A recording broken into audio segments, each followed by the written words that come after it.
Rock Me Amadeus, performed by Falco, was featured in another Eddie Deezen flick, The Whoopie Boys. Eddie's here with me on Revenge of the 80s radio right now. Eddie, for that movie, did you have to take lessons to learn how to play the game cross-court? Oh, I remember that. We invented the game, and I remember playing it outside. No, we just kind of ad-libbed. It was a crazy game, and we just kind of ad-libbed it outside, and it was fun. That was your character, I believe, Eddie Lipschitz. Eddie Lipschitz, yes, right. Now, looking back, one of the more interesting anomalies of the 80s was that you were never cast in any of the Revenge of the Nerds movies, which featured future stars like Anthony Edwards, Timothy Busfield, fellow cult hero Curtis Armstrong. What happened? Well, I knew the guy, Adam Field, who produced it, did Revenge of the Nerds. He's the guy that did the Whoopie Boys, the same guy. Now, I asked him about that. I go, why didn't you have me in Revenge of the Nerds? He goes, the joke of Revenge of the Nerds was we wanted to get regular-looking guys and make them up as nerds. That's what he told me. And he goes, you just are that way. He goes, you were too much that way. And he goes, we wanted to get Robert Carradine, geek him up. We wanted to get Anthony Edwards and geek him up. That's what Adam told me anyway. Adam's a very nice guy, but that was what he told me. Because I get asked that a lot, and I get mistaken for that guy a lot. I want to ask you a serious question here. Sure. Because you've been doing comedy movies for a long time. You started as a stand-up already. We talked about that. But who were some of your comedy and comedic acting influences? Oh, so many. I say like Daffy Duck was a huge influence. Even though he was a cartoon, my character was patterned after him. I worship the Three Stooges. Curly Howard is a comedic genius. I worship him. Early Jerry Lewis I loved so much. The Martin and Lewis films, I grew up with them, and he was a huge influence on me. Not so much the later Jerry, but the early with Dean Martin was his best stuff, I always thought. I love Chaplin. I love Keaton. I love Laurel and Hardy. I'm a huge Laurel and Hardy fan. The Marx Brothers, I worship the Marx Brothers. These are all my heroes. I'm very much a reactionary with comedy. I like the old guys. Now, Eddie, you've worked with several comedy legends over the years, too. That includes Dan Aykroyd, Sid Caesar, Tim Conway, John Belushi, Lyle Waggoner, Ruth Buzzy. Right. How has performing alongside of them helped strengthen your comedic skills? Well, I found that they're very nice. One of the things I found, I've been fortunate enough to work with a lot of celebrities, comedy and otherwise, and I've always found they're very nice people. They're very giving, whether it's Hanks or, John Belushi or whoever. They're very nice, giving people. They, try to help me and on. You hear the cliche, these big stars are like prima donnas, they're, not easy to get along with. And I found just the opposite. I found they were all very, very nice. Like, Sid Caesar was a little dicey. When we did Grease, I would be chauffeured home with Sid Caesar every night, and I was about to go, don't talk unless Mr. Caesar talks to you. So it was kind of, I was a kid, I was like 20 years old, and he would go on and talk in his spiel. He wasn't a bad man, he wasn't a mean man, but I didn't get to really go back and forth with him because they just told me, be quiet. We're giving you a chauffeur with Sid Caesar, so shut up. So I didn't get to talk to him much, but usually they're very nice people. Oh, that was your first movie, too. That must have been my very first film. Yeah, it must have been pretty intimidating. Yeah. Travolta was a great guy. He'd come up to me every day, how are you, buddy? I was a lonely kid, and he was like, John Travolta at that time was like God. But he'd come over to me every day, how are you, buddy? He'd make a point to shake my hand. I never forgot what a nice guy he was. Well, you finally got to be the big star. I mean, the leading man in a film in 1990, Mob Boss, which was actually Morgan Fairchild, yeah. Yeah, that was actually a better movie than people think. That was a very underrated film. That's a good comedy movie. You played the son of a dying mobster. Right. Sort of geeky son, I suppose. Yeah. You had to learn how to take over an organized crime family while making some drastic changes to it, as a matter of fact. You talked about Morgan Fairchild. She played opposite you. How was that? She was wonderful. Another interesting point about that movie, Mob Boss was an historic movie for one more reason. Mm-hmm. It was famed big and small screen actor Mike Mazurki's last movie. Oh, I didn't know that he was a great guy. I was very intimidated because we all know Mike Mazurki. We've all seen him as a character actor all our lives. So I was in the film and I had to give a big speech. I go, my God, Mike Mazurki stand there. So I did my speech. I did have my cue cards. And then one day we were standing alone on the set. He goes, hey kid, come here. I go, geez, Mike, like he's going to rub me out like the Godfather. He goes, that speech you did real good. He said something like that. I forget his exact words. It's not verbatim, but he goes, you did a good job, kid. And I was really touched, because he was just intimidating. It was like, first of all, he was literally bigger than life. He was this huge guy, but he was just a very nice guy to say that. Eddie, talk about that transition, though. Of course, we talked about how you don't like to memorize lines. Right. This is one of your biggest parts, probably your biggest up to date. Talk about that transition from scene stealer and co-star to leading actor. Yeah, it was fun. It was great. Fred Olen Ray was just wonderful. He made it easy for me. Yeah, I actually didn't use cue cards except for the big speech in it. And I just want to tell you, Morgan Fairchild is a great kisser. She asked me the easiest question I've ever been asked in my life. Morgan Fairchild and I, there's one scene where we make out in the bed. She's kissing me, and it's a gag, and I turn on the guy, and my glasses are steamed up, after kissing the beautiful girl. So Morgan and I are about to kiss. She goes, Eddie, do you want to rehearse this? I'm going, I do my look in the mirror. I think so. You think, So Morgan and I rehearsed kissing. I got to make out with her for about 5 minutes. It was great. And then we kissed and did the scene. And then and I got to put my hand down her dress, too. And people go, she was very soft. I remember that. You did much better than John Lovitz did, huh? That's right, yeah. As Tommy Flanagan. Yeah. Eddie Deezen is with me on Revenge of the 80s radio. Eddie, your voice has been in a long list of commercials and animated features. You're still one of the industry's most sought-after voices. Talk about that new direction into voiceover work in your career. Yeah, well, I was doing a lot of movies. I was doing a lot of B movies in the 80s. I did War Games in 83. That was like the last A movie I did for a while, and that was good. And then I started drifting into the Bs, and it started kind of tapering out the late 90s, those years.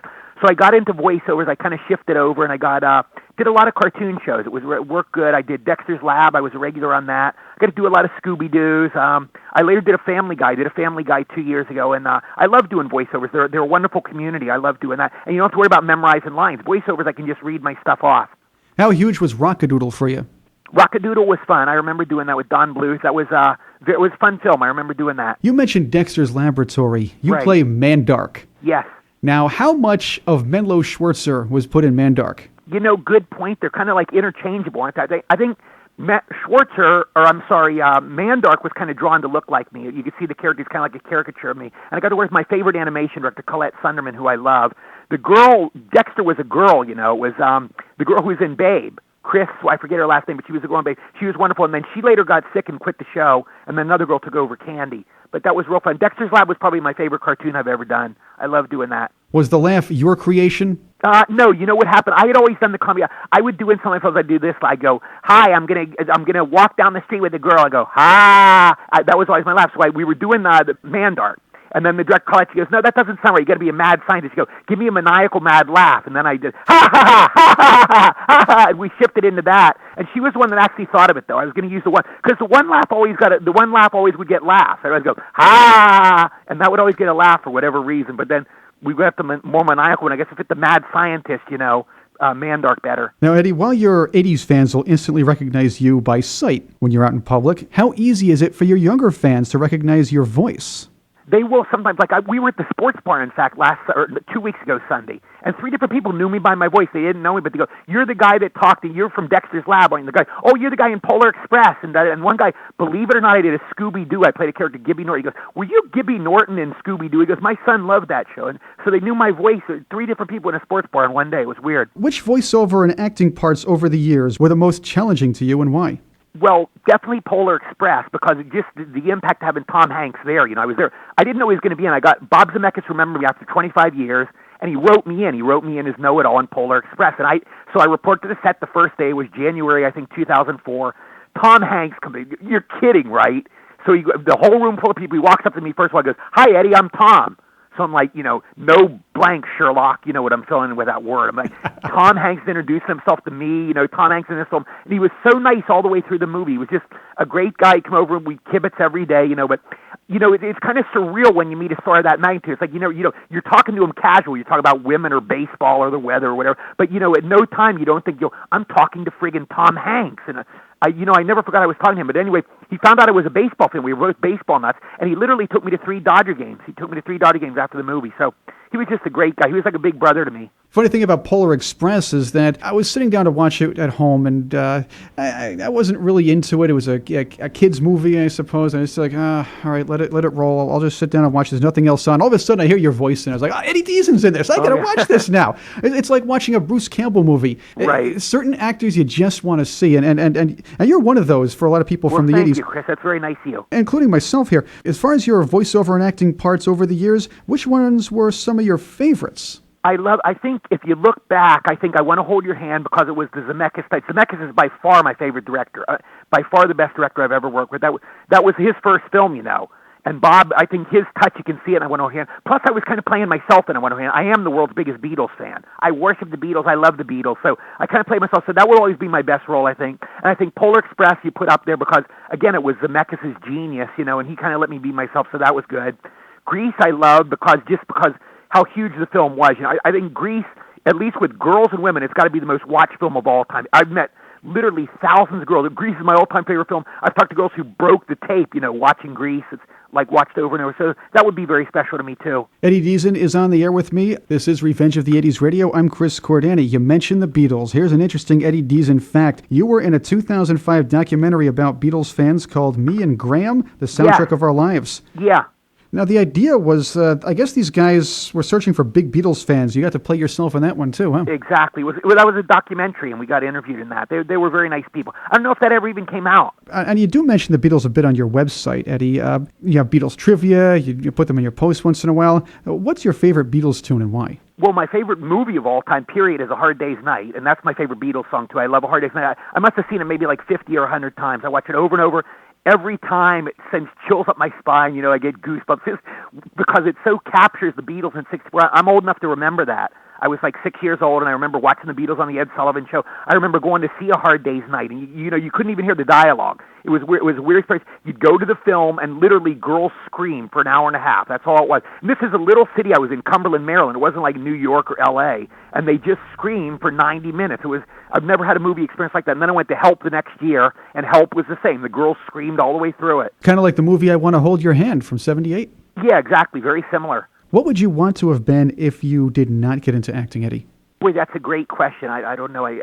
Could it be maybe dead I would be now? I don't know. It's like show business so saved me. I worked at my dad's jewelry store a little when I was a kid, and I went to sleep in the display window. I took a nap in the display window, and boy, was Dad mad. He bawled me out and yelled at me, and I don't think he ever forgave me. And it never worked out after that. I don't think I could have got on with my dad, but maybe I would end up working in my dad's jewelry store.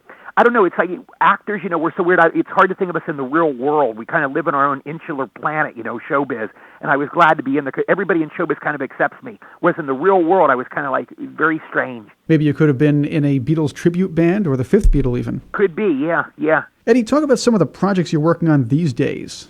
Yeah, not a super lot. I kind of freelance now, no big movies or anything. But actually, I just signed with new agent and manager, so we'll see. I signed with him last Friday, so hopefully something will come up. But I freelance around to cartoons. I did a Family Guy episode a couple years ago, and I just do cartoons, radio voiceovers, that kind of stuff. Eddie, I wish you good luck because we'd love to hear your voice more on television. And, of course, I want to see you in more movies, too. Thank you, Chris. It was my pleasure to be here. You're a very nice guy, and I wish you luck with your show. Well, thank you. Eddie Deezen, thank you once again for talking with me on Revenge of the 80s Radio.